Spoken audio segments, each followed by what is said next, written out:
man noticed something unusual while withdrawing cash. He saw that the woman ahead of him looked a little off. When he spotted the scars on her hands and the car parked nearby, he instantly realized what was going on. You've been carjacked, right? My child is in the back seat. Gun? After confirming the woman's condition, he decisively walked toward the car. The thugs inside seemed unaware that danger was closing in.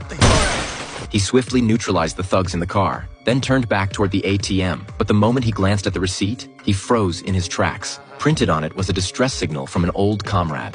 Calvin Franz was murdered. I'll let you know when I land.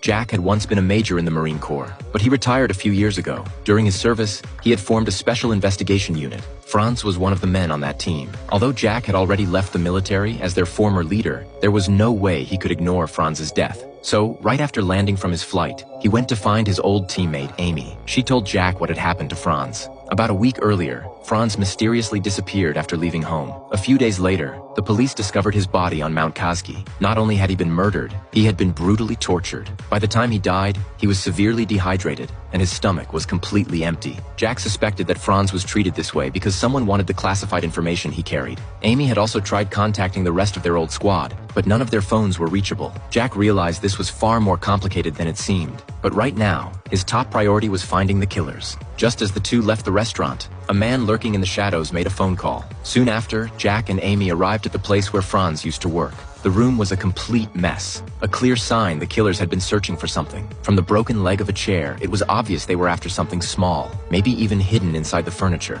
At that moment, Amy glanced across the street at the post office. She suddenly realized Franz might have hidden the item somewhere else. Knowing him, he would stash something important in a place that looked ordinary, somewhere he could check on it easily, but where no one would think to look. Sure enough, Jack found a letter from Franz at the post office. Inside, along with some worthless bills, was an encrypted flash drive. They immediately knew this could be the reason Franz was killed, so they rushed back to the hotel to examine it. Another teammate, O'Donnell, had already arrived, but this was no time for reunions. They needed to crack the drive as soon as possible. They quickly plugged it into the laptop, and Amy discovered it was locked by encryption. They had only 2 minutes to enter the correct password. Otherwise, the files inside would self-destruct.